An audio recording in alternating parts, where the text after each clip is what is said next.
Hi there, welcome to our virtual PG Cafe. My name's Amy and I recently graduated from an MLit in music here at Newcastle University. Right now we're in the lovely Marjorie Robinson Library rooms and we're going to be here for the next 25 minutes or so to answer any questions you have. If you want to ask any questions, then go to the Discus chat down below, or you can tweet us also at #NCLPostgrad. So let me introduce you to who you're going to be talking to. So we'll start with Khadija. Hi, I'm Khadija from Kenya. I'm studying a Master's in International Development and Education. And Emma. Hello, I'm Emma. I come from Greece. I study here a PhD in clinical pharmacology. And Saman. Hi, I'm Saman. I'm from London. I'm doing a Master's in medical education as part of the intercalated year between year 4 and 5 of medicine. Great. So to start off, I've got some questions that were asked quite a lot. So I'll see what you guys think about them. So first of all, can you let me know, what do you think is like the differences between postgraduate study and undergraduate study? So we'll start with you, Saman. For me, I just felt that there was a lot more free time in postgraduate study. There's a lot more independent study that had to be done. I'm very much used to being spoon-fed at the undergraduate level. So suddenly there were all these resources and the teachers were like, right, go off and find out or go off and research what you need to research. And for me, that was a bit of a shock, but you soon get used to it, to be honest. Yeah, what do you think, Peter? Yeah, for me, it was the critical analysis. Like for the undergrad level, we were not like critically, researching and analyzing things. And when I came to the postgrad level, first of all, you need to be self-directed and self-motivated, as well as you need to be really critical. Yeah. I think that took me a long time to get used to as well. It was like that new way of thinking about being really critical about things, instead of just taking things like as read. Yeah. It took me quite a while. And what do you guys think about Newcastle? So none of you were brought up in Newcastle? No. What do you make of it? So because I was brought up in a city quite similar to the size of Newcastle, I found it the perfect place. When I came here, I didn't know anything about the city. I hadn't been here before, and it was kind of a shock to change the environment. But I totally loved it since the first day because it's so convenient. The people are so friendly. The transportation is great. It can be connected with the whole UK. You have excellent opportunities. And Newcastle University was the main reason why I came here. And it was the best decision ever. What about you, Simon? You came up from the south. Yeah, We're in the north now. Came up from the south, big city. So it's a smaller city, obviously, Newcastle, but to be honest, I've loved that. It's just compact. It's really easy to get around everywhere. Like Emma said, there's a lot of easy transportation to get around. Town is right by the campus. Everything you need is there. I've never had to get a car. Can walk, can cycle. And the university is great. Like medicine here is really, really done really well, and they offer a lot of postgraduate opportunities. Like I said, in between the degree. So I've loved that, to be honest with you. And Khadija, when you first came here, did you understand the Geordie lingo? Not really, but I sort of adjusted quick with it. So it didn't take me so long for me to get to understand it with time. And during our orientation week, we had someone who was telling us a few words and a few dialects in Geordie. So yeah. And where do you guys live in the city? Do you live in Halls? Yeah, I do live in Halls, which is 10 minutes away from here, or actually less, 7 minutes away from here. So it's really convenient for me to walk to the university. What about you? Yeah, I live in Sandyford, which is a place close to the center and the uni. So I cycle every day. It takes me about 10 minutes to come to the RBI, to the medical school. So it's very convenient, and it's kind of friendly and quiet place, but full of students, full of families. So it's kind of lively neighborhood. And what's the kind of cost? I don't pay much. It's about 320, including bills per month. That's good, yeah, that's really good. And I'm in a 2-bedroom flat, so I live with a friend of mine. So it does really cost a lot compared to other cities and compared to other places in Newcastle. What about you, Simone? So I'm in the halls, just in town as well. I'm in the studio this year, so it's a bit pricier. Oh, nice. Well, yeah, living the high life. So that's on the higher end. But next year I'm moving in with my flatmate in a 2-bed flat in Jesmond. So again, that's only a few minutes walk away from the library. And all the student areas I found are really close. So even visiting friends and stuff is really easy. Mm-hmm. And as postgraduates, obviously, you guys maybe have more work to do than some undergraduates. What do you do in your spare time? Do you still have time to kind of join societies or volunteer? What about you, Khadija? Yeah, actually it just depends on you organizing yourself and managing your time well. You can do anything you want to do. Like for me, for example, I've been able to volunteer in societies. I've been able to volunteer in some activities with the school itself, and being a postgraduate ambassador, and even I tried out a placement as well. So it's possible. It's just about you managing your time. What about you, Emma? Yeah, I've been here postgraduate student for the second year now. So before that, I was an MA student, and last year was much easier for me to join societies and volunteer and to like see my friends quite more. Just dedicate more time to my friends. But there is a difference now between Emirates and PhD level, but I definitely find things to do. I usually go to cinema on my free time, and lately I've started exercising a lot. So there are huge places, huge opportunities in the city to exercise, and I even go to the pool sometimes. So I'm trying to relax a bit during my free time. But yeah, you definitely have huge opportunities to do that. Mm-hmm. And are you part of any societies, or do you do any activities? Not this year. I used to do a lot of football. I've still been doing that this year. That's mainly because it's my 5th year, so I've built sort of a friend network and had a few people that I play with regularly. Other than the football, I don't do too much, to be honest, but you've got so much time, I feel, as a postgraduate, that if you organise it properly, then you can do whatever you want, really. And Emma, you touched on something a minute ago that was really interesting. So you've done both an MRes and a PhD. Yes. And like the time balance was kind of different between the two. Oh, definitely. During the MRes, the first 3 months, I had courses. So that was a bit of a scheduled things to do within the week. But later I joined the lab, so I started my project, which was again, not exactly time, but you knew that you have a specific amount of work to do, and then you're finished. But during the PhD, you never end.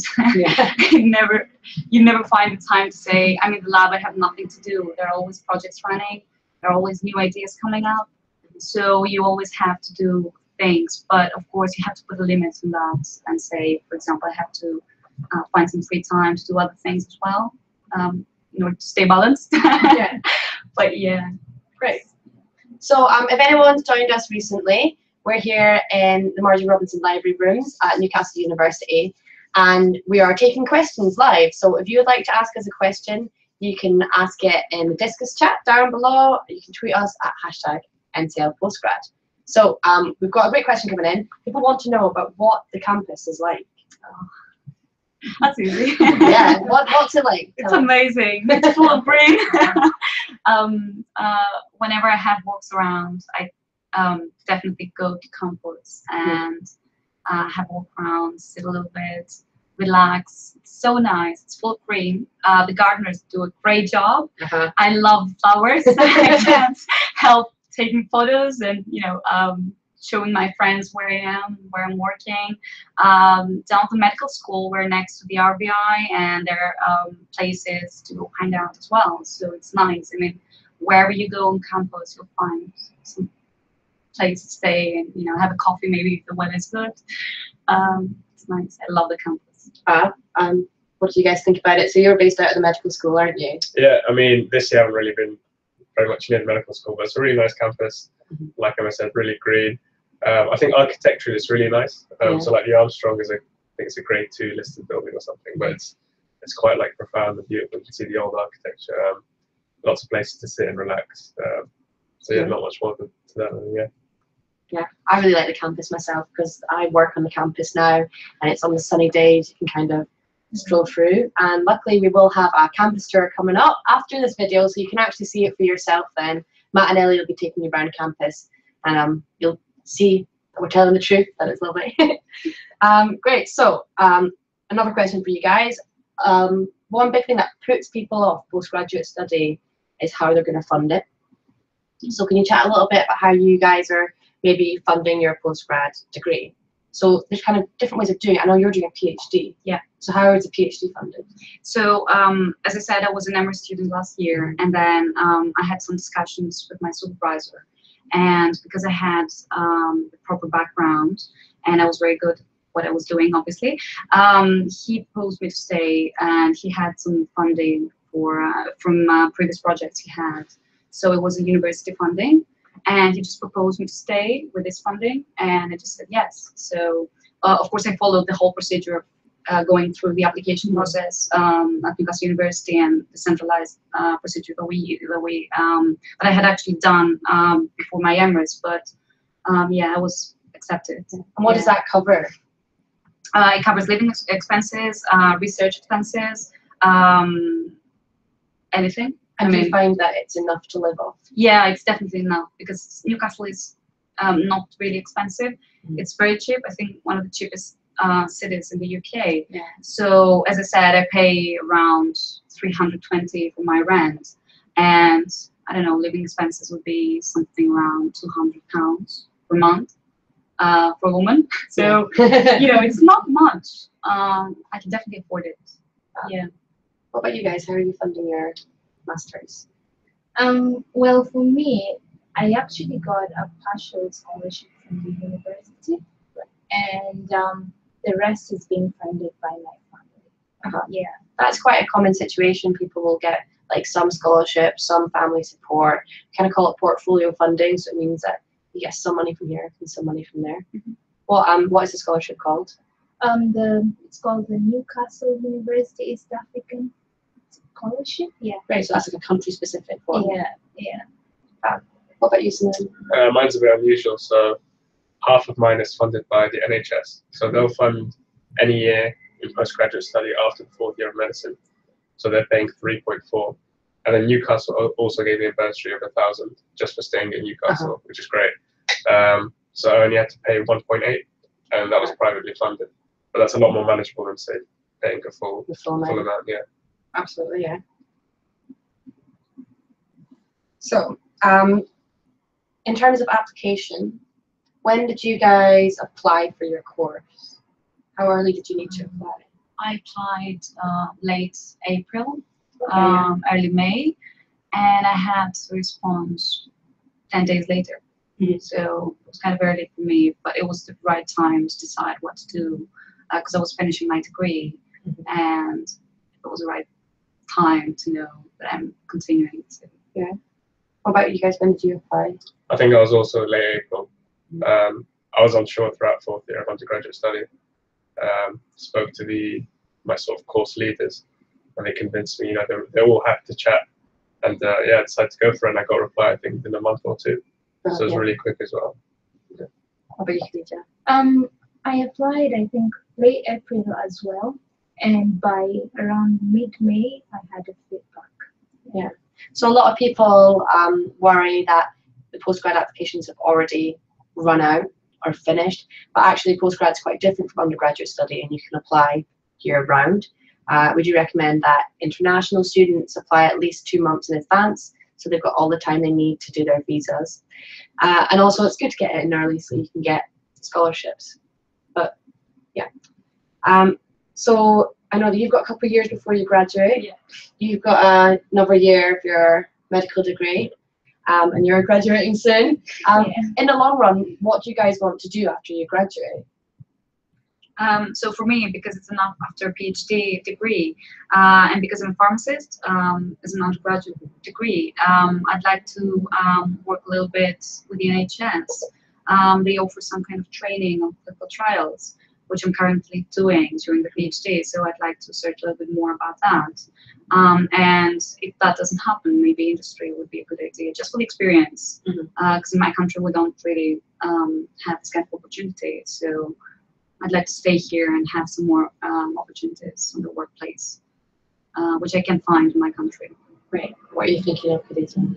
For me, actually, I didn't think of this before I came here, but then I've been seriously like considering furthering my education because I really want to go into research. So I've been like looking at the possibilities of me doing a PhD. Great. Yeah, and if that like doesn't happen, then I can, I'm gonna like apply for jobs in the NGO world or consultancy firms, maybe here or even back home. So I haven't like really decided on, but I'm considering all options open. Yeah. And you've got 1 year left of your medical degree, so presumably you do want to go on to be a doctor. Yeah. But how do you think having a postgrad in the middle will help you in the future? Well, I think it was the perfect time to do it, especially in medical education. You can use that for almost anything. So I can use this in terms of a teaching fellow job, in terms of other more senior applications. They'll look at that and they'll be quite impressed by the fact that I did that. And doing medical education as a master's outside of the undergraduate degree actually takes 4 to 5 years.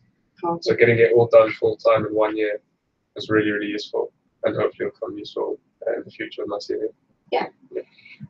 So what kind of tips would you guys give to someone who is, say, thinking about studying postgrad and they're not sure whether it's right for them or not? What would you say to them? I'll speak out of my experience. So I finished a pharmacy degree and I came here to study an MRes in medical genetics. How is that connected? Well, it is. And I found a way to do it. So yeah, that's my tip.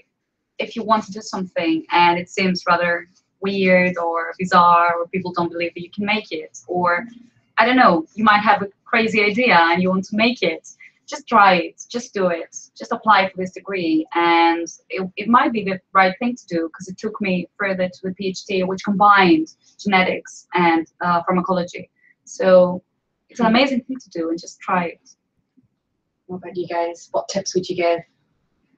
For me, like coming from my undergraduate, which was a business course, to go into international development was like sort of changing your career sort of, but then the thing is I just realized like business wasn't for me, so like I tried it out and decided I want to go into education and development, which is somehow connected because you will need your business knowledge as well in future. So if you really want something, just try it out, yeah, look at the options you have and then just apply for it.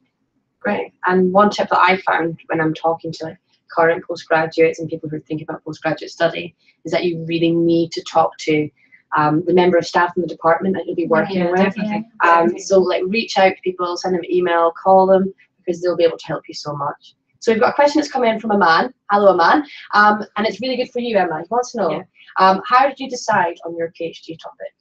So that's kind of complicated because during the MRes, I worked for a project which was a little bit about pharmacology and a little bit genetics. So it did combine my two areas, my two fields of study.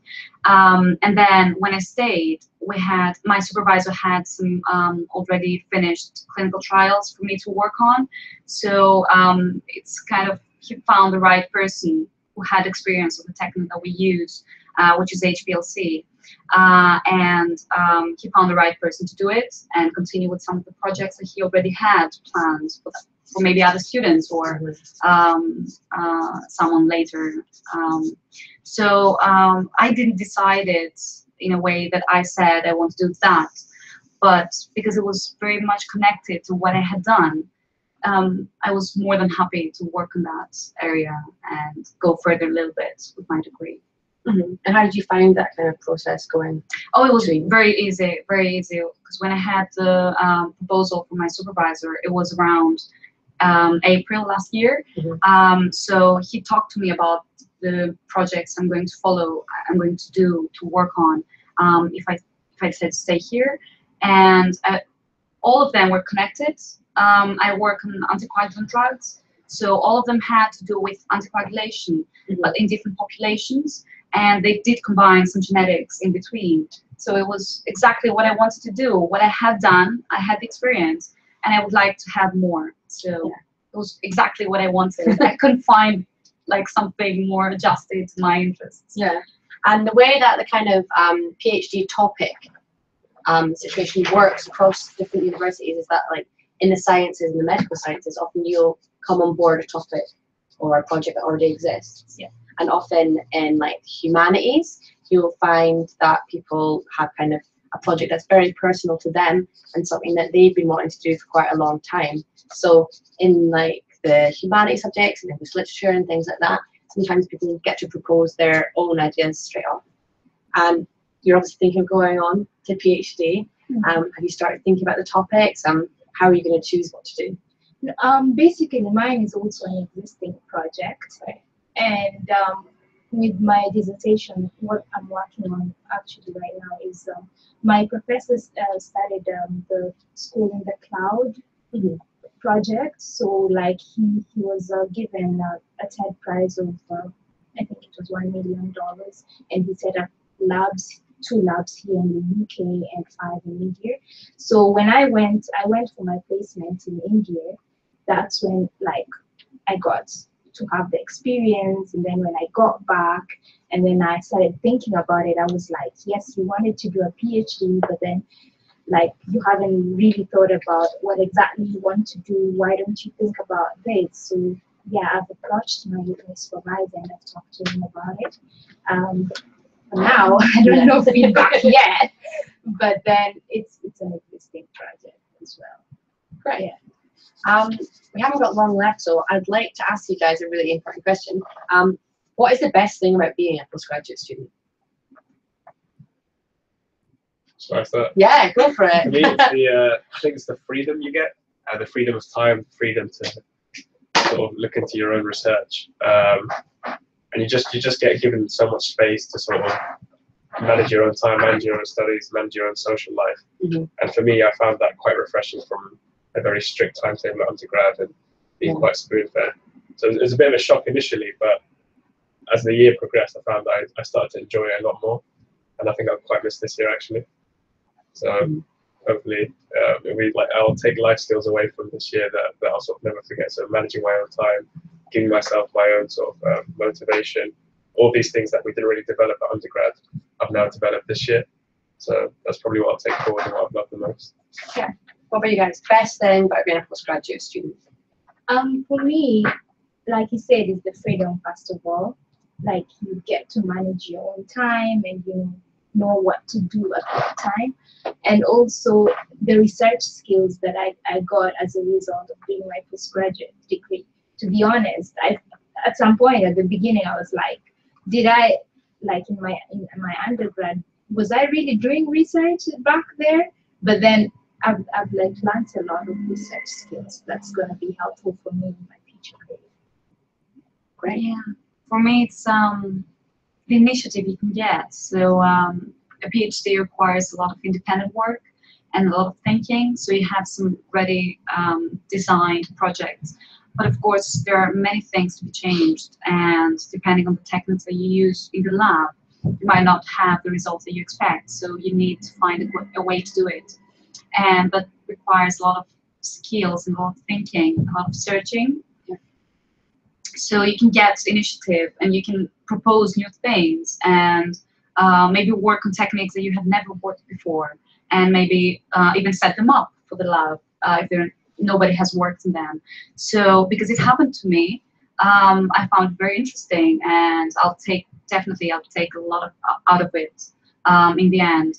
And the other thing is about the opportunities, as well as the supports I got from Newcastle University. So I felt that the support I had as a postgraduate student here was much different to my undergraduate years back in Greece. So I had never felt more confident for myself, and it has changed my life, definitely.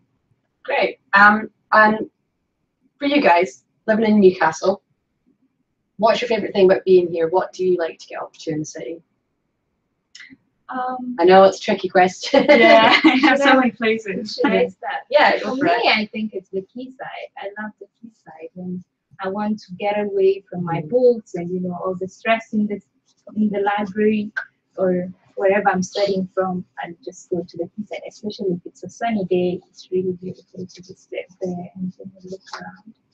Yes. Yeah, I love tea places here in Newcastle.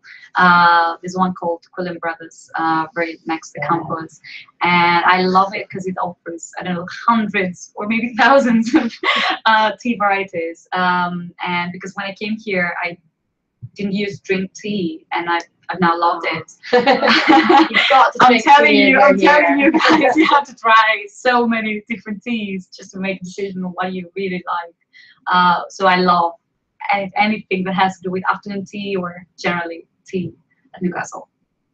What do you like to do in Newcastle? Something I've done quite recently, even though I've been here for 5 years, is going to Tynemouth. Yeah. So we're right by the sea. You get a short metro ride or short bus ride to Tynemouth Beach, and it's on the cliffs, so you get beautiful, beautiful views. And there's like really famous fish and chip shops there and things like that. It's just a really nice day out, actually, Yeah. especially when it's sunny. It's always a there's good nice day trip. markets. Yeah, big market. I like going to Annex. You've got like all the Harry Potter scenery. New York is love a nice that. idea. Yeah, Yeah. it's really nice. Yeah. Nice for a day trip. Yeah, just relax. It's a nice old city. Like that. So we've asked you what your top tips were for people applying to postgraduate study. What would you kind of say has been the most unexpected thing about postgraduate study? Something you didn't expect when you started? Only good things for me. No, good. Only Good. nice surprises. I didn't have much of a problem even before applying to come here. So I don't know. Maybe because I really liked it and I really wanted it, I didn't see any difficulties. Yeah. What about you guys? I think for me, just it's not as challenging as you think. So I had this idea about postgraduate study being like really daunting and extremely difficult and trying. And yeah, there have been challenges, but undergraduate probably prepares you to some extent for the postgraduate world. And like if you put your mind to it, you really can do it. So it's not too bad, and you can get through it. And you'll surprise yourself by how much you'll learn and how much independence you'll take in your work. So that for me is just don't be afraid, go for it. Yeah. What about you? Yeah, for me, actually, to be honest, it's not like so much of a surprise. But obviously, coming from a different cultural context and being here, it's a different thing. But I came prepared, so like everything has just been like I've just adjusted to everything because I came prepared for it. So yeah. Great. And that is all we've got time for today. So thank you guys so much for joining us. We'll still be able to answer your questions. If you have any questions, you can ask them down below at Discus and we'll get back to you. And we're going to hand over very shortly to Matt and Ellie, who are going to be taking you on a tour around our campus. So if you could just make sure you refresh the page you're on, because their campus tour video will pop up in about 5 minutes. So thanks for joining us, and we'll see you later.